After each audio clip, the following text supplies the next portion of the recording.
personas. Si ustedes la ven aquí en pantalla, en nuestro plano general, Carolina Goich, bienvenida senadora, candidata a la democracia cristiana, candidata presidencial, ¿cierto? Quien no bajó su candidatura después del periodo de reflexión, ¿cierto? Y dijo, vamos a seguir adelante con esto del momento de continuar en esta batalla, ¿cierto? Y puso en jaque ahí a la nueva mayoría, no sé si en jaque o en aprietos, ¿ya? Porque es una opción absolutamente válida y que la gente está siguiendo con bastante fuerza. ¿Lo percibe así o no? Porque ha subido después del episodio Rincón, hasta subió la encuesta. Pero quizás antes de hablar de política, solamente empatizar, veía inevitable, y lo comentábamos, ¿no es cierto?, fuera del micrófono, el ver la búsqueda de los 3 pescadores en Chiloé, además que les ha tocado pesado en este último tiempo. Temporales, vientos sobre 180 kilómetros por hora.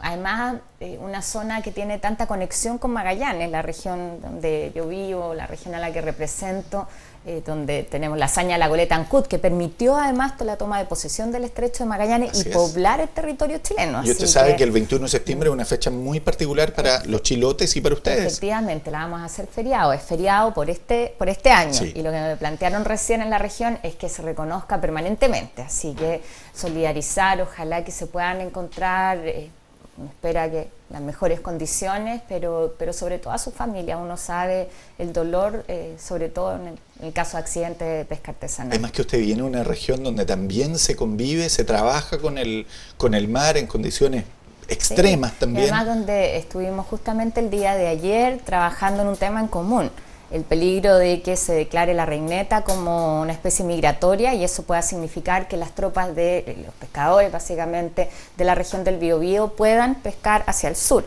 Y ahí tenemos un trabajo que estamos haciendo en común con el senador Rabindranath Quinteros para que eso no sea así y de alguna manera resguardemos para los pescadores de la región la pesca que está justamente en las costas de cada región. Sí, porque ya bastante tenemos, por ejemplo, con lidiar con nuestros vecinos y hermanos de Aysén, especialmente con las zonas contiguas, donde generalmente la gente de Quellón pelea mucho con la gente de Melinca, y la flota de la región del Biobío aparece como una amenaza porque ellos están mucho más equipados, más preparados, son más industria, y en ese aspecto puede ser un factor económico bien negativo para nuestras regiones, digamos. Sí, bueno, ahí son parte de los temas que tenemos que trabajar, el cómo fortalecemos la pesca artesanal. Me lo planteaban hoy día también pescadores en Maullín, la necesidad de revisar la ley de pesca, la ley Longueira, que yo en su momento la voté en contra, me hicieron una propuesta. Aparte de eso, es cómo nosotros efectivamente protegemos los recursos que son de todos los chilenos en una ley que se dio en condiciones que después conocimos, ¿no? De compra fundamentalmente de voluntades, de votos en forma irregular. Así que es parte de las tareas que a mí me entusiasma, como tú decías, para llegar a ser presidenta de la República, en esto que es ya la tierra derecha. Sí, los últimos 3 meses. ¿Cuánto quedan? ¿79 días, 80 días? Tratábamos de sacar la cuenta y son alrededor de 80. Y comentábamos en tono de ánimo, y en eso soy muy entusiasta con mi equipo, que nos contaban cuando chicos la vuelta al mundo en 80 días. Y yo estoy convencida de que se pueden dar vuelta a las elecciones. Este tablero que algunos creen que ya está jugado, se puede dar vuelta perfectamente en los 80 días que nos quedan. Pues usted siente que incluso las encuestas que la muestran con un 5, un 6%, mientras tenemos al candidato de Chile Vamos, Sebastián Piñera, que se dispara absolutamente, y luego tenemos a Alejandro Guillé, que se estanca, una Beatriz Sánchez que nuevamente sube, y tienen una pelea ahí, que Carolina Goich puede dar la batalla, alcanzarlos. Yo estoy absolutamente ¿O no cree en las encuestas? Creo que lo que pase respecto de la primera vuelta es todavía incierto. Probablemente va a ser un resultado estrecho, pero yo no tengo duda de que vamos a estar en la papeleta para la segunda vuelta. Las encuestas, no sé en qué minuto empezaron a determinar quién es el presidente de Chile o la presidenta de Chile. Además, nuestra tarea es revertir esos resultados. Yo siempre lo he dicho, no creo mucho en los datos que hay. La verdadera encuesta es lo que uno ve en la calle, es la del 19 de noviembre, y yo estoy muy tranquila con lo que he visto en el terreno. Soy una candidata que me gusta estar con la gente, conversar con la gente. Creo que eso es lo que tenemos que hacer en campaña. Así se ganan las elecciones, y he sentido mucho respaldo, que hemos ido creciendo además como candidatura, y vamos a seguir en esa línea. Fíjese que 3-0 está ganando Paraguay a Chile, un hecho ya mejor ni nos acordamos. Bueno. Fíjense que... Pero mira, yo tengo un eslogan de campaña. A ver, que dígame. es patria resiliente. ¿Tú sabes lo que es la resiliencia? La lucha, la batalla, la resistencia. Es cuando te caes, te levantas Y te con más pones de fuerza. pie. Te pones de pie. Es como el junco, como la canción. Así, y con más fuerza. En el sur y acá también en esta tierra estamos acostumbrados frente al mal tiempo, frente a los desastres naturales. Nosotros no nos quedamos inmovilizados. Y yo espero que eso le pase a la selección. Nos hacemos a veces la vida un poquito más difícil, pero que salgamos fortalecidos, como decías tú al principio, que esto signifique ganar después fuera del país, pero que logremos llegar y que tengamos ahí el despliegue. La ¿Cierto? selección lo ha demostrado, tiene todo un pueblo detrás y yo creo que en política es similar. 3-0 perdió Chile. Se terminó el partido. Pero esta es una candidatura que frente a la dificultad nos hemos parado con más fuerza, que además, como he repetido muchas veces, queremos hacer las cosas distintas. Y eso es lo que demostramos al interior del partido, cuando yo dije no solo como un eslogan bonito, el que ningún candidato que tenga una condena por violencia intrafamiliar va a llevarse la papeleta.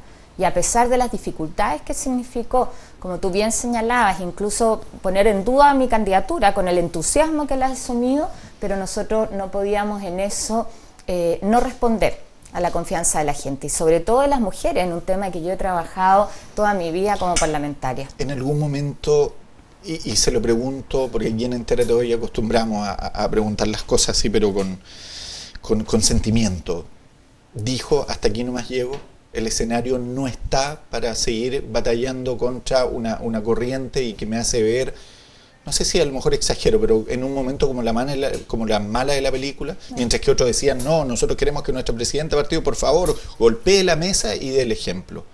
¿Fueron necesarios esos días de silencio, de reflexión? O sea, para mí lo incompatible era que un compromiso que yo había asumido no se cumpliera.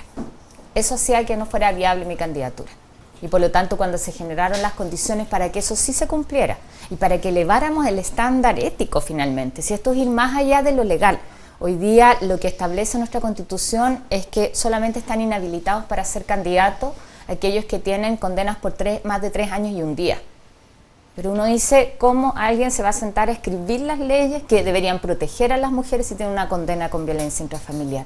O sea, aquí cuando hablamos de elevar el estándar ético, que no es solo para la política, tenemos que hacerlo también en la práctica. Si hubiera un estándar ético mínimo en los negocios, en la empresa privada, no tendríamos los casos de colusión que hoy día hemos visto, con los pollos, con los medicamentos, con el papel confort.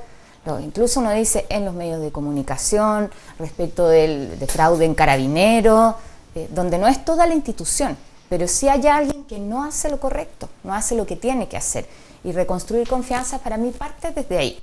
Así como cuando hablamos de la descentralización, que a propósito de que estamos en una región, yo soy de región, sí, no me tienen que contar lo que significa el centralismo en este país. Es una zona absolutamente extrema. Extrema y aislada, pero hemos logrado vencer el centralismo. Hoy día tenemos incluso horario diferenciado, sí, algo que parecía un sueño en su momento. ¿Y cómo hemos logrado eso? Trabajando todos en conjunto.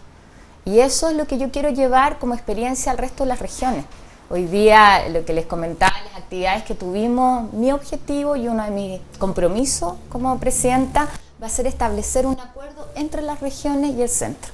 Así como lo hicimos en mi región, que fue un plan especial de zonas extremas, tener aquí un contrato donde, digamos, la gente va a definir cuáles son sus prioridades. Sí, porque lo van a hacer no solo en Puerto Montt, sino distintas. También en las comunas más pequeñas. No, claro, sí, porque dentro de las regiones también hay centralismo. Centralismo regional. Exactamente. Y vamos a poner a disposición todas las herramientas para que eso se cumpla, y no al revés, porque hoy día muchas veces el ministro de la cartera el que define cuál es la ruta que se pavimenta, y no la gente que vive acá, en Maullín, en Yanquihue, en Purranque. Entonces ahí lo que yo quiero es que cambiemos el eje de cómo definimos las políticas públicas, y creo que eso es fundamental para que nuestro país crezca. A propósito de lo que usted señalaba, senadora y candidata también, dice Gabriel Guerrero, ¿cuál es la apreciación de la senadora Goich como presidenta de la ADC y actual candidata presidencial por los malos tratos laborales y persecuciones políticas. Usted estuvo en Maullín, ¿cierto? Hay una situación muy compleja que tiene como protagonista al alcalde y parte de su equipo, y que es DC también, Jorge Westermayer, y le han llegado, si es que han llegado, digamos, a nivel más arriba estos reclamos, son hechos repetitivos, dice Gabriel, hace un par de meses se denunció al director del DAEN de Maullín en la misma Cámara de Diputados por constantes hostigamientos a funcionarios de la educación. Bueno, y esto se puede extrapolar también hacia otros frentes. Sobre el caso en particular no me puedo pronunciar, Por no supuesto. tengo los antecedentes, obviamente, pero... Pero ahí le responde a Gabriel, es decir, no ha escalado más allá del nivel local. Pero ahí hay más bien un principio que uno tiene que sostener, que es el cómo en esto se fortalecen los derechos de los trabajadores, no solamente en el ámbito privado, sino también en el ámbito público, y ese es el municipal, y también es la administración del Estado. Y yo fui funcionaria pública, por lo tanto tengo mucho cariño a la administración pública, y no por algunos pocos tienen que pagar todos. Y a mí lo que me gustaría en esto es fortalecer la carrera funcionaria. Hoy día me planteaba la situación de los trabajadores a honorarios, y no puede ser que tengan muchos temor a que haya un cambio de gobierno, y que ese cambio de gobierno, si cambia de signo, signifique que mucha gente que hace su trabajo por la gente, no la hace por temas partidarios, pierda su pega finalmente. En eso, parte de las propuestas que tenemos nosotros de modernización del Estado, de probidad y transparencia, es cómo fortalecemos la carrera funcionaria. Pero a veces usted comparte que muchas administraciones públicas se transforman en verdaderas agencias de empleo. Pero eso le hace mucho daño a la administración pública. Y por lo tanto lo que yo espero es que instalemos la negociación colectiva en el sector público, que no discutamos ahora el reajuste de remuneraciones en el Congreso, sino que lo hagan los propios funcionarios. Ellos son los actores, no el parlamentario de determinada bancada.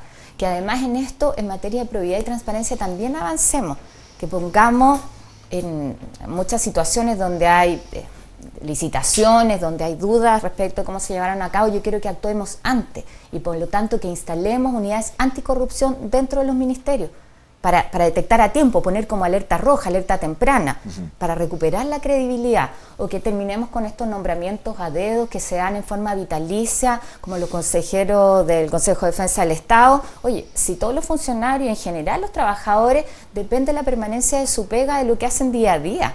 Entonces, obviamente que sienten mucha rabia cuando es con un criterio que nadie sabe, a dedo, hasta los 75 años. Entonces, ahí lo que vamos a hacer es que se vayan renovando de cada 10 años, o fortalecer la alta dirección pública, que todos sabemos hoy día que hacemos trampa y que es muy fácil cambiar a una persona que ha sido asignada por alta dirección pública. Entonces, no solo vamos a aumentar los cargos que son nombrados por esta vía, sino además poner más dificultades para que a un director, que además entra a un concurso que sale bastantes recursos para el Estado, que lo pagamos todos con nuestros impuestos, que efectivamente permanezca más allá del cambio que pueda darse a autoridad. ¿Está de acuerdo, por ejemplo, para superar, entremos en materia de educación, que salgan de los municipios los establecimientos y que el Estado vuelva a tener ese rol protagónico, la famosa desmunicipalización? Hay que decirlo lentito, porque la palabra en media uno se puede enredar. Como resiliente. Sí o no, como resiliente. Pero para poder comenzar a proyectar una educación mucho más equitativa, más allá de la gratuidad, ¿cierto? Que hoy día se corre un gran riesgo, y le voy a hacer una segunda pregunta sobre esta. El gran riesgo es que la gratuidad que ha impulsado el gobierno del presidente Bachelet es a través de una glosa, no es a través de una ley. Y si gana otro candidato, digamos, que no sea del mismo color de la nueva mayoría o de la democracia cristiana, se corre el riesgo que esto se termine. Sí, mira, hay dos cosas. Uno, avanzar en desmunicipalización de todas maneras. Ahora es un proceso que tenemos que hacer gradual. Yo creo que eso es bien importante, y ahí hay un aprendizaje respecto de cómo se han implementado las reformas, y en particular la reforma educacional, porque uno ve que en muchos municipios finalmente disminuye la matrícula, y para el alcalde es difícil fusionar establecimientos porque tiene un costo político, pero finalmente eso atenta contra la calidad de la educación, o que lo que priman son otros criterios que terminas desfinanciando, y en muchos municipios, no sé si tienen ustedes casos acá en la región en que no se pagan las cotizaciones previsionales. Sí. Entonces la idea es volver a un ente rector, pero no centralizado. Y esa es la pelea que hemos estado dando en la discusión legislativa, que efectivamente tengamos una instancia de carácter local que sea la que participa en la definición con los criterios centrales, por supuesto, pero la definición en el territorio se haga con los actores acá. No se trata de centralizar y volver todo a Santiago. Yo jamás aceptaría una situación como esa, pero tampoco dejarlo a los municipios con los problemas de financiamiento que hemos visto. Y lo segundo que tú me planteas respecto a la gratuidad, o sea, ahí yo no comparto lo que plantea Sebastián Piñera, para decirlo con nombre y apellido. Él dice, no vamos a aumentar del 50 al 60, que es lo que estamos discutiendo hoy día de cobertura. Eso significa que una familia que gana 700.000 pesos, o sea, dos profesionales muchas veces que ganan 700.000 pesos, no tienen derecho a que sus hijos tengan gratuidad. Como si lo pudieran pagar. Oye, ¿cuánto sale una carrera? No, por supuesto. 300.000 pesos, 400.000 de pesos, 500.000 pesos. De que las familias pueden elegir libremente, como hoy. De eso estamos hablando. Usted sabe que uno va a una universidad privada y no es alumno, es cliente. ¿No? Claro.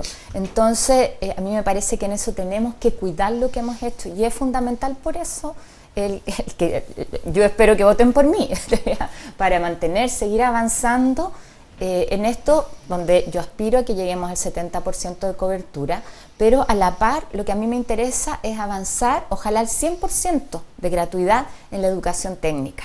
Si nosotros los 2 años de educación técnica se la garantizamos a todos los alumnos, les damos un piso.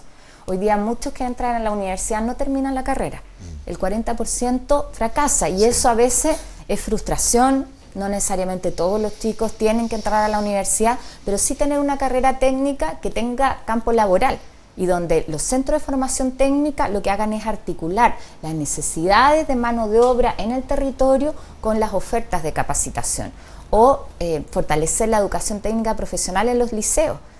Similar a lo que se hace en Alemania con la educación dual, hace las horas de clase más teóricas en la sala y lo otro lo haces en una empresa donde ya vas adquiriendo la práctica. Como te digo, garantizando el piso de los 2 primeros años de la educación técnica de nivel superior y después algunos seguirán estudiando en la universidad y otros quizás son mejores para trabajar. Y eso no tiene nada de malo, al contrario, muchas veces significa incluso mejores remuneraciones. Exactamente, y fíjese que Yasmín Velázquez, nosotros siempre le damos la oportunidad a nuestra gente que nos ve a través de Facebook Live y siempre con mucho respeto, se dirigen aquí a nuestros invitados y la están siguiendo atentamente. Dice que los colegios Yasmín dice que los colegios vuelvan a tener la capacidad de seleccionar a sus alumnos, para que los que realmente quieran estudiar lo hagan tranquilos, sin tener compañeros que lleven, por ejemplo, Yasmín lo lleva a un caso extremo, la delincuencia al salón de clases. Qué complicado, ¿eh? Mira, ahí yo tengo una diferencia. Los niños nacen todos iguales. Todos iguales. El talento está repartido por igual en todo el país. No tiene diferencia un niño que nace acá, a uno que nace en Puerto Williams, a uno que nace en Santiago. Las diferencias se las vamos poniendo después. Entonces, cuando tú seleccionas, lo que haces es acrecentar esa diferencia. Y yo sé que ha sido un proceso difícil, pero un niño que tiene menos recursos no es un niño delincuente, no es un niño que no tenga derecho. Eso es lo que tenemos que cambiar. Que no tenga oportunidad. Que no tenga derecho a tener la oportunidad, efectivamente. Entonces, algo que se ha instalado en nuestro país y parecemos aceptar, es que efectivamente la billetera determina las posibilidades que tiene un niño. Y eso tenemos que cambiarlo. En la sala de clase deberían convivir todos como lo hacían nuestros padres, nuestros abuelos, en que estaban sentados en el mismo banco o al lado el hijo del obrero con el hijo del jefe de la empresa, y en la diversidad nosotros aprendemos también, es parte de la riqueza. Y podemos convivir perfectamente, ¿cierto? Y sí. Son las familias las que de pronto son las que comienzan con la discriminación. Otra cosa es cómo enfrentamos los temas de seguridad pública y la delincuencia. Y ahí uno dice, desde efectivamente cambiar lo que hoy día tenemos en el Sename. El Sename no acoge, no protege a los niños más vulnerados. Y muchas veces tenemos historias dramáticas que podrían anticiparse. O sea, lo más terrible es que niños mueran a mano del Estado. Que mueran a mano del Estado, o que muchos terminan haciendo una carrera delincuencial, no porque ellos optaron por eso, sino porque nosotros hemos fallado. Entonces ahí es donde yo digo, oye, los niños del Sename, que son nuestros niños, no pueden ser una moda que estuvo en el tapete, en las noticias, todos hablamos de eso por 2 semanas y ahora nos olvidamos. Y lo digo además habiendo trabajado un programa que inauguramos el día de ayer en mi región con el ministro de Justicia, que nos costó 2 años sacarlo adelante, para tener apoyo en salud mental en forma integral para los chicos que están en la red del Sename. Pero tú sabes que el 70% de ellos tiene problemas graves de salud mental, pero no acceden a un psiquiatra, no acceden a un psicólogo, entonces difícilmente los vamos a poder sacar adelante. Y ahí es donde tenemos, ojalá, que seguir concentrando, poniendo la prioridad. Esos son los temas donde yo espero que todos los candidatos trabajemos juntos. Sí, no hay diferencia, eso no tiene que ver si eres de izquierda, si eres de derecha, son las prioridades de nuestro país. No, claro, y vamos a seguir profundizando en otros temas también con Carolina Goich, así que atento. Daniel Ojeda dice, y a propósito de la investigación, ya el otro día conversábamos aquí con el vicerrector de la Universidad de los Lagos, la única universidad estatal que hay acá en la región.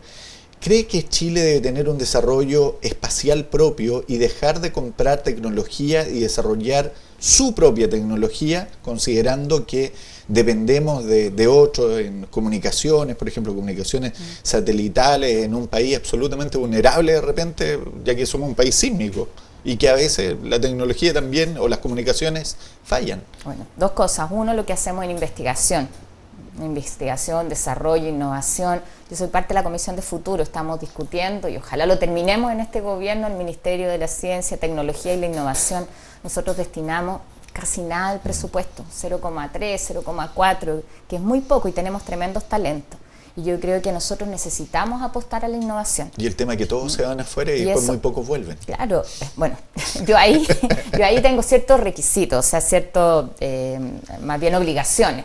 Creo que quienes hoy día estudian en forma gratuita en la universidad tienen que devolver eso como lo hacen los médicos, que es, antes de especializarse en sus becas, saben a qué comuna rural van a ir a trabajar. Lo mismo es quienes tienen gratuidad universitaria, creo que deberían hacer una suerte de servicio país. Hoy día quienes tienen acceso a las becas Chile y se van a Londres, se van a Harvard, también tienen que venir a devolver eso. Así como el Estado te aporta para tu educación, venir a devolverlo en investigación. Ahora, eso significa, como te digo, en un contexto de fortalecer la innovación, eso es fundamental como país. Nosotros hoy día no podemos seguir mirando hacia atrás, tenemos que mirar hacia adelante. A nuestros niños le deberíamos estar enseñando a programar, si es que efectivamente queremos que sean trabajadores que se inserten en empleos que van cambiando, no, pero obvio, que van a ser reemplazados por las máquinas, por la tecnología. Los niños ya están con smartphone, con tablet, en fin. Sí. Lo y otro son tan es pocas las herramientas. cómo nosotros garantizamos el acceso también a la tecnología. El cableado de fibra óptica y la mejor calidad de acceso a Internet es algo fundamental. Ya no es un suntuario. Yo digo, la carretera digital es tan importante como las carreteras tradicionales que uno conoce con cemento, ¿no es cierto? La lógica de la vialidad. Y en eso nosotros tenemos que apostar como país. Yo soy partidaria de iluminar con Internet las plazas públicas, los centros donde van los adultos mayores que tienen derecho en esto del envejecimiento activo, no solo a que le garanticemos medicamentos como lo vamos a hacer en el auge del adulto mayor, sino también a comunicarse, a utilizar Internet y que eso sea gratuito. Lo mismo para nuestros niños. Nosotros necesitamos desarrollar talento y eso es no institucionalizar, sino desarrollar creatividad. Ese es el cambio que yo espero que demos en las escuelas. Cuando hablamos de avanzar en calidad, tiene que ver con eso. Fíjese que Nélida ya está como perdiendo la paciencia con nosotros. Pregunta Nélida Rogel. Nélida, es muy interesante su pregunta. Aquí ya entramos en los temas que de verdad citan el interés de la gente. Queremos que al momento de jubilar, dice Nélida, se nos entreguen todos nuestros ahorros, dice Nélida. Somos personas adultas que podemos trabajar con nuestros ahorros, que podemos invertir y tener más que una pensión mínima que no alcanza para nada. ¿O usted podría vivir con 150.000 pesos al mes? No se puede. Nélida, yo te encuentro toda la razón. Ahora, si sacáramos todos nuestros ahorros previsionales de una sola vez, la mayor parte probablemente no alcanzaría para el tiempo que tenemos que vivir. Algunos, probablemente tú los sabrías manejar bien, pero eso no es el caso de todos. Y por eso un principio de la seguridad social es la obligatoriedad de cotizar. Lo que tenemos que hacer ahí es mejorar nuestro sistema. Y el sistema AFP no cumplió con el compromiso que tenía. O sea, genera pensiones que hoy día son de una tasa de reemplazo, o sea, respecto a lo que tú tienes en la vida activa, de un 40%, mucho más bajo para las mujeres, 30, 25%, incluso con eso no se vive. efectivamente. Y por eso yo creo que es tan importante, y yo le he pedido al gobierno mantener la prioridad para el proyecto que presentó la presidenta, que aumenta un 5% la cotización de parte del empleador, ¿no? Y eso lo hace en forma gradual, y con esos recursos lo que hacemos es no un peso más a las AFP. En la AFP avanzamos en transparencia, en control también, en garantizar que las decisiones sean las mejores para la inversión respecto a los fondos de los trabajadores, no necesariamente como vemos a veces para rentabilidad del negocio, pero se crea un componente que es de reparto, con los cuales los activos colaboran para aumentar las pensiones de los que ya están jubilados. Y ese proyecto, en la medida en que sea ley, nos va a permitir un 20% de aumento de las pensiones autogestionadas, o sea, no del pilar solidario, que son los que habitualmente aumentamos, exacto, sino de la gente de clase media, que recibe esas pensiones que efectivamente no le permiten muchas veces ni siquiera el pago de las boletas, como decimos en lo coloquial. Y como ella es mujer, parte de las propuestas tienen que ver con igualar el cálculo de la cotización para los hombres y las mujeres, porque como las mujeres vivimos más, sí, y muchas veces cotizamos menos porque tenemos lagunas por la maternidad, ganamos un 25% menos que los hombres para igual trabajo, entonces nuestros recursos los calculan en más años y eso implica pensiones más bajas. Y lo que hace la propuesta es igualar, poner un bono que compensa la diferencia respecto al cálculo con un hombre. ¿Puede sufrir un retraso esta iniciativa ahora que se fueron los dos pilares económicos, ¿cierto? El ministro Valdés, el ministro de Economía, asumen otros, por supuesto, Céspedes, y asume, y Mico también se fue todo el equipo económico de la presidenta Bachelet, y esto puede provocar algún descalabro, porque usted dijo, ¿por qué le tienen temor a que hablemos de crecimientos? Si un país necesita de eso. Oye, Argentina proyecta crecimiento sobre el 3%, Perú está sobre el 5%, y nosotros estamos con 1, 2 ahí recién y todo lo demás. Entonces, es de verdad es muy, muy complicado. De hecho, usted, y aquí quiero que me corrija, aparece en los medios nacionales que usted respalda absolutamente la decisión de los ministros que se fueron. Sí. O sea, yo respaldé su gestión. Y entiendo por qué se fueron, cuando no comparten la forma en que se enfrentó un proyecto. Mira, más allá de lo que pensemos del proyecto de Dominga, porque esto no es la pelea entre los ambientalistas, sí, y los que son pro crecimiento, eso es ficticio, no se trata de eso, sino más bien el problema es la improvisación, ¿verdad? Y la señal que se da ahí. Algo fundamental para recuperar el crecimiento es que tú tengas reglas claras, y el Estado tiene que poner reglas claras, y el privado, por supuesto, comprometerse a cumplirlas. Reglas claras que sean estables en el tiempo. Entonces, cuando tú ves que se cita un ministro en forma express para un proyecto donde hay que analizar los antecedentes, no es distinto de lo que pasó con el telefonazo de Sebastián Piñera para Barrancones, ¿te recuerdas? Y eso le hace muy mal a nuestra institucionalidad. Y este es un país que necesita volver a crecer. Necesita y puede hacerlo, pero para eso tenemos que fortalecer nuestra institucionalidad, no podemos politizarla. Eso es muy malo y yo lamento que tanto el ministro Valdés como el ministro Céspedes o Alejandro Mico como subsecretario de Hacienda no hayan tenido el respaldo necesario. Espero que los nuevos ministros que asumen hoy día lo tengan, porque eso es necesario para nuestro país, pensando en que efectivamente volvamos a crecer. Hablo de un crecimiento que además sea inclusivo, que sea respetuoso del medio ambiente, que nos permita seguir financiando, por ejemplo, la gratuidad, ¿no? Que nos permita avanzar en mejores pensiones. ¿Piensa que la presidenta Bachelet se equivocó?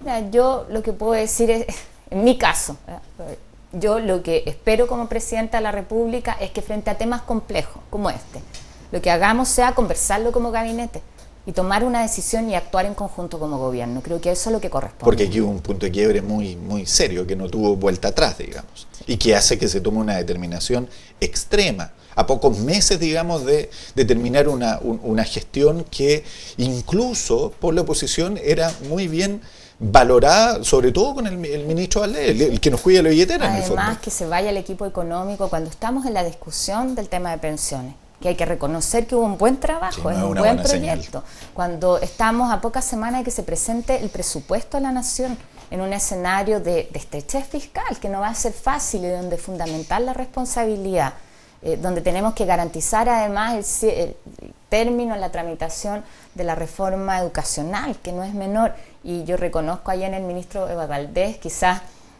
de todos los ministros de Hacienda que me han tocado, el que estuvo más presente en otros temas, con quien hemos sacado proyectos maravillosos como el SANA, que es el seguro para los padres y madres que tienen niños con cáncer.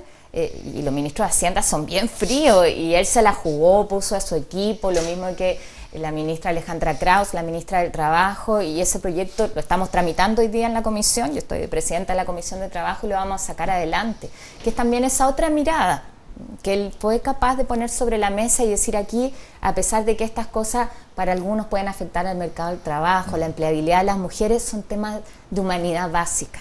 O sea, como un papá, como una mamá va a tener que dejar su pega para acompañar a su niño cuando tienen que hacerle quimioterapia. O sea, sí, ¿de qué vale el ingreso per cápita que tenemos si no podemos garantizar eso? Y vamos a crear una licencia de 90 días para el papá, 90 días para la mamá, considerándolos a ambos, que efectivamente les permite acompañar a su hijo. Yo le quiero llevar también a un tema que ha estado aquí, pero en el tapete, y la situación se puede tornar peor. Ojalá no involucre un estallido social. Hemos hablado, tenido la oportunidad de conversar con las comunidades, ¿cierto?, a propósito de la ley Lafkenche, que se promulgó el año 2008.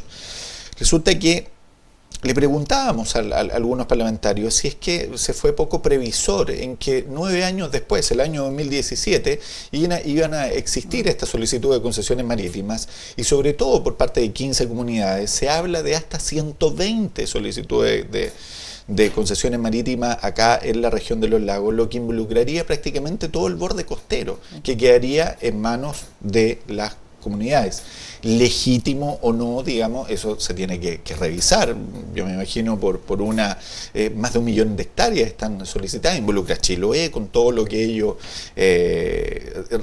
representa, desde San Juan de la Costa a Quellón, pasando por todo el estuario del Reloncaví, y lo peor es que si al momento de analizarse esto, se paralizan todas las nuevas solicitudes, se revisan las que están. Ya hay mucha gente que hemos escuchado también el clamor de los mitilicultores y de los pescadores artesanales, los recolectores de orilla, que hablan que hay muchas empresas, por ejemplo, que las tienen y no las explotan. Y en algún momento, seguramente con un poco de especulación, cobran porque no las pueden tener mucho tiempo sin explotarla, porque ahora están más fiscalizados. ¿Qué se puede hacer en ese aspecto, senadora? Un tema tremendamente complejo, porque las comunidades están exigiendo lo que consideran justo como un derecho ancestral, mientras que también se privaría a mucha gente de seguir utilizando el mar como fuente de ingreso. Lo he conversado con los pescadores artesanales y yo en eso creo que respecto de las comunidades, los pueblos originarios, tenemos una deuda que saldar, una historia que reconocer, que valorar, pero aquí lo que se cruza es el uso del territorio y el territorio marítimo también, ¿no? Y ahí yo creo mucho en los acuerdos. O sea, no puede ser que una actividad o un reconocimiento signifique el impedir el desarrollo de otra actividad que también se ha venido desarrollando hace muchos años. Sobre todo estoy pensando en la pesca artesanal. Entonces, yo creo que en esto hay posibilidades siempre de revisar la ley, pero de cómo hacemos compatible que actividades que siempre convivieron, además, en el territorio se puedan seguir desarrollando, que no sea una a costa de la otra. Y yo tengo la experiencia respecto de la tramitación de la ley en su momento con la salmonicultura, con la acuicultura. Es distinta, la realidad de ustedes fue mucho más dura, ¿no es cierto?, con la crisis del virus ISA, y el impacto medioambiental, hoy día la marea roja. Pero lo que exigimos en la ley para zonas donde todavía no se desarrollaba la salmonicultura, más hacia el sur y al extremo austral, es que hubiera un proceso de acuerdo respecto de las áreas aptas para la acuicultura. Y que se sentaran representantes de la industria con la pesca artesanal y también con el sector turismo.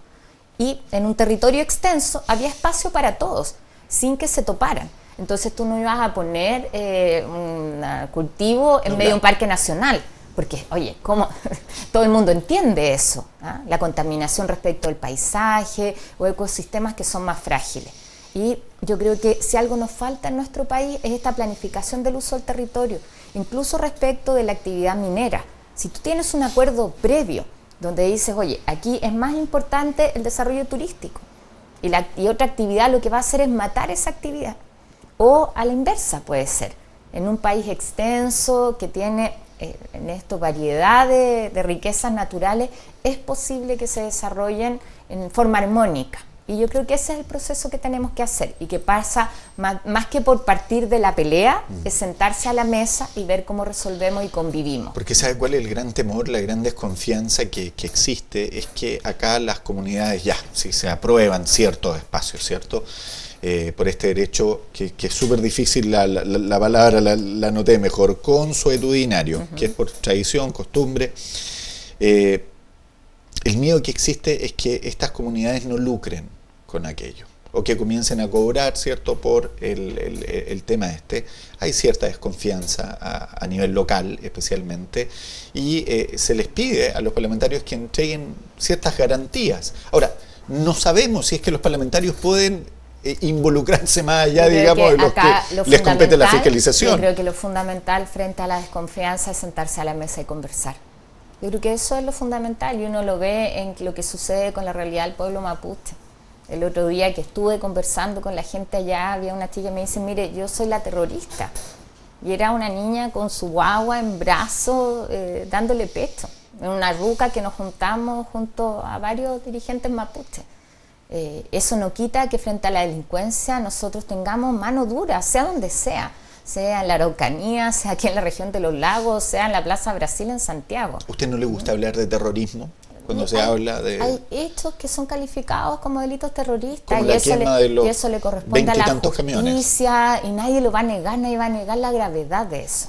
Pero en lo que yo no estoy de acuerdo es en eso, asignárselo a un pueblo y no generar espacio donde tenemos además experiencias en otros países como Nueva Zelanda, incluso de darle determinado grado de autonomía, porque tiene una cultura distinta y podemos convivir en eso manteniendo el Estado unitario.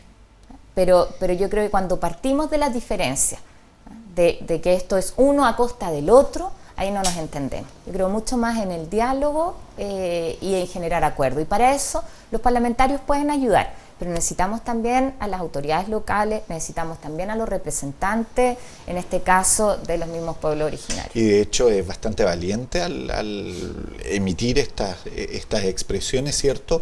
De decir, ¿por qué no convivir dos naciones, por así decirlo, muy entre comillas lo digo, ya, y que sigamos, digamos, de la mano juntos en pos de un mejor Chile, ya, y que ellos por sus tradiciones y sus costumbres perfectamente podrían tener sus propias leyes, que es lo que vienen exigiendo. Recordemos que el pueblo mapuche también se le usurpó su territorio y ellos no pudieron decir ni siquiera agua va, ni agua viene, nada.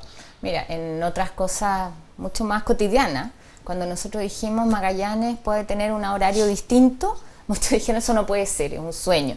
¿Ah? No van a funcionar los aviones, no van a funcionar los bancos. ¿Y qué pasó? No pasó nada, fue fantástico. Y para nosotros una hora más de luz es fundamental, no para el resto del país. Para el resto del país es distinto. Entonces, nosotros tendemos a anular las diferencias. Lo mismo que pasa con el centralismo, de pedirles a todos, como digo yo, que se pongan la misma chaqueta. La chaqueta que yo tengo no te calza a ti. ¿Ah? ¿No es cierto? Ni la mía, ni la tuya. No, y la mía la es muy grande. Claro. Entonces, en eso yo creo en un país que permite la expresión del territorio de verdad.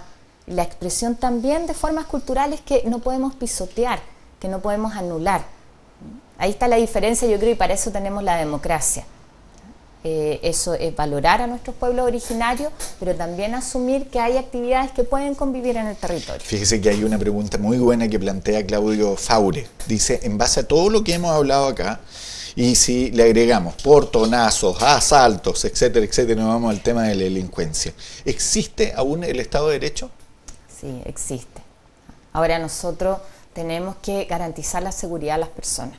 Y en eso yo quiero comentarle, a propósito a Claudio, respecto a su comentario, lo que estamos trabajando, lo que le he pedido a mi equipo, es que revisemos nuestro Código Penal. Yo tengo dentro de mis planteamientos de seguridad pública tener un nuevo Código Penal, porque lo hemos ido parchando. Hay ¿con leyes más duras? Con leyes más duras, incluyendo los delitos de cuello y corbata. Oye, porque hoy día esto que te dicen en coloquial, tú robas una gallina y te vas a la cárcel, pero el que se colude y afecta a un montón de personas, no va a la cárcel, tiene penas distintas. Hay como una justicia para los ricos y una justicia para los pobres. Pero lo que yo he pedido es que revisemos las penas, sobre todo para los delitos que tienen que ver con lo que sucede dentro de tu hogar. porque eso no solamente es un robo, un asalto, sino además invade tu intimidad.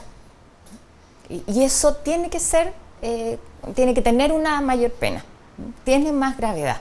Y es ahí donde yo quiero que pongamos el acento, para que la gente se sienta segura en su casa, se sienta segura en la plaza donde juegan sus niños. Y ahí viene mayores recursos también para los municipios, para que puedan implementar cámaras, no sé. Es un trabajo en conjunto, es fortalecer a las policías, su capacidad de investigación, su técnica de investigación, eso es fundamental, pero también el trabajo en conjunto con la comunidad. Si los temas de seguridad pública no son fáciles, no se resuelven no hay una receta, ojalá estuviera, sino que requieren del trabajo en conjunto con la comunidad, de la iluminación. En eso tenemos una propuesta de barrios seguros para iluminar zonas que hoy día son más oscuras, pero también es muy importante, yo creo, el que las policías sean más efectivas. Sí, lo que la gente más reclama es la impunidad. Decir, oye, pero si yo sé quiénes son, están en la casa y a la vuelta, pero lo sueltan al tiro. Pero ¿sabes lo que ocurre aquí? Y me quiero detener en esto, porque resulta que, claro, la gente exige más carabineros, más presencia, más despliegue. Pero resulta que de pronto los carabineros hacen su pega y llegan a tribunales y la fiscalía no tiene los medios de prueba, o bien los fiscales, no sé, errores o no, ¿cierto? Y resulta que, se lo digo un buen chileno, se les empela. Nadie habla de la mala pega que hacen de pronto los fiscales. Y la responsabilidad, la gente se la endosa ¿a quiénes? A los carabineros o a los detectives. Por eso es fundamental el generar mejores condiciones para la investigación, muchas veces porque no hay pruebas, ¿no? Pero algo que también vamos a fortalecer nosotros es la institucionalidad. Tú sabes que hoy día el Ministerio del Interior es Ministerio del Interior y Seguridad Pública. Entonces, eso implica que el ministro tiene que preocuparse de los gobiernos regionales y de los temas de seguridad, que son súper distintos. Entonces, lo que yo quiero es separar esas funciones y tener el Ministerio de Seguridad Pública y que ese ministerio tenga a cargo también la coordinación con las policías, con las fiscalías, justamente para atender estos problemas. Eso no quita la autonomía, por supuesto, de la fiscalía, al contrario, pero sí una mejor coordinación que esté en función de proteger mejor a la gente. Yo creo que la estructura que tenemos hoy día hace que compitan ahí los esfuerzos de un ministerio que, como te digo, es tan importante en lo que hacemos con las regiones, los gobiernos regionales, como el tema de seguridad pública. Bueno, nosotros queremos agradecerle que nos haya acompañado acá en este minuto. Sabemos que tiene una agenda, un país que recorrer todavía, ¿cierto? Y le deseamos mucho éxito. Y lo otro es que aproveche la cámara que tiene ahí al frente, ¿cierto? Para entregarle un mensaje a la gente. ¿Por qué uno podría creer y confiar en Carolina Goich? Porque aquí han salido otras preguntas donde argumentan, digamos, claro, que para hacer leyes que al país le favorezcan se demoran harto, pero para subirse el sueldo, por ejemplo, 5 minutos. ¿Ya? Entonces, y van casi todo. El tema de los derechos humanos también. Aquí tenemos casos emblemáticos y que todavía no tienen respuesta. Y me imagino que en Magallanes también debe pasar lo mismo, en la región del Biobío y todo. ¿Cómo se logra esto y revertir también cierta apatía o cierta desconfianza en la clase política? Bueno, ahí la invitación es básicamente a trabajar en las cosas que nos unen. Esa es mi experiencia desde las regiones, que podemos centrarnos en los temas cotidianos. Quizás de las leyes en que yo he hecho mi mayor contribución es la extensión del postnatal. Una ley que nos demoramos harto. Me demoré harto. Fueron casi más de 10 años peleándola. Pero uno sabía lo importante que era para una familia, no solo para una mujer en lo cotidiano, el poder estar con su guagua. O la ley Ricarte Soto, que también me tocó encabezarla. Perdón lo del postnatal. Usted dijo que trabajó 10 años. ¿Y por qué Piñera se lo atribuye? Bueno. ¿O salió en su gobierno? ¿Sabes cuánto ganamos? ¿Sabes cuánto ganamos el postnatal? Fue en esa campaña cuando todos los candidatos presidenciales lo pusieron en su programa. Lo puso Frey, lo puso Marco Enrique, lo puso Piñera. Ahí lo ganamos. Y veníamos con Mariano de Ruiz Esquides peleando hace mucho tiempo, porque como implica gasto fiscal, el presidente tiene que poner la firma con el ministro de Hacienda. ¿Cuánto costó que fueran 6 meses? Entonces, ahí es cuando ganamos. No fue después. Y yo reconozco que lo presentó Sebastián Piñera. Pero también el proyecto que tenía él originalmente dividía, o sea, separaba y dependía del sueldo de la mujer, el tipo del contrato lo que pasaba con el postnatal. Y lo que logramos, y yo me alegro, y además Carolina Smith, la ministra, fue maravillosa en eso. Tuvimos una muy buena discusión y permitió establecer un derecho para todos los niños, para todas las madres, independiente de su tipo de trabajo, de su tipo de contrato. Y eso es lo que yo espero que construyamos, una sociedad de derechos donde todos sean iguales, donde nuestros niños no tengan techos previamente dependiendo de cuánto ganan sus padres o de quiénes son, o dependiendo de la comuna donde naciste, si es una comuna rural o es una comuna que está más lejos de Santiago. Así que la invitación es básicamente a que participen, quizás eso es lo más importante, a que participen, a que vayan a votar el 19 de noviembre, a que se informen de cuáles son los candidatos, a que vean los debates, a que vean las diferencias. Y el compromiso es tal cual como lo hemos hecho hasta hoy día. Nosotros no vamos a hacer grandes promesas, vamos a hablar con la verdad, con las cosas que vamos a hacer y vamos a pasar de los discursos a la acción, que yo creo que es lo más importante. Y muy breve, en 30 segundos, porque Claudio ha insistido harto. El tema de los militares presos. Dice, ahora ancianos, muy enfermos, y a pesar de la crueldad de lo que pudieran haber causado, se les encarcela a modo antojadizo y no dando cumplimiento al Código Penal, de acuerdo a lo que dice Claudio. Y por otro lado también tenemos lo que le ocurrió a Eduardo Frei, padre. Sí. Ahí que a la los delitos de mucho. lesa humanidad tienen que tener un tratamiento distinto. Yo soy partidaria de eso. Ahora, hoy día se ven a beneficios alternativos igual. La Corte Suprema en general así los ha aceptado y por lo tanto hay una revisión de la ley que tenemos que hacer. Y la situación de Eduardo Frei, Montalva, yo espero que haya justicia. El que hoy día efectivamente el ministro haga la acusación es porque tiene la convicción de que fue asesinado un expresidente de la República. Y eso es algo que no puede volver a pasar en nuestro país. ¿Ustedes están fuera de la nueva mayoría o son parte de la nueva mayoría? Hasta el 11 de marzo vamos a ser parte. ¿Hasta el 11 de marzo? Si nosotros somos serios, cumplimos nuestros compromisos y vamos a ser parte, pero sin duda para adelante hay una redefinición de la centroizquierda que hay que hacer y yo creo que lo que hemos visto en estos días y en particular hoy día demuestra por qué son necesarias dos candidaturas. Yo no quiero ser continuidad de lo que hemos visto hoy día con el equipo económico del gobierno. ¿Y si gana el candidato Guille? ¿Hay quiebre? Segunda vuelta, ahí discutiremos y lo discutiremos respecto de la propuesta. Esto no se trata del candidato más popular, se trata de dar gobernabilidad, de garantizar gobernabilidad a Chile. Y esa es una conversación que todavía está pendiente. ¿Y si usted pasa a segunda vuelta, espera el apoyo de la nueva mayoría? Y nos sentaremos a conversar y por supuesto espero el apoyo mayoritario para ser presidenta de la República. Muchas gracias. Gracias, buenas noches. Pausa y volvemos.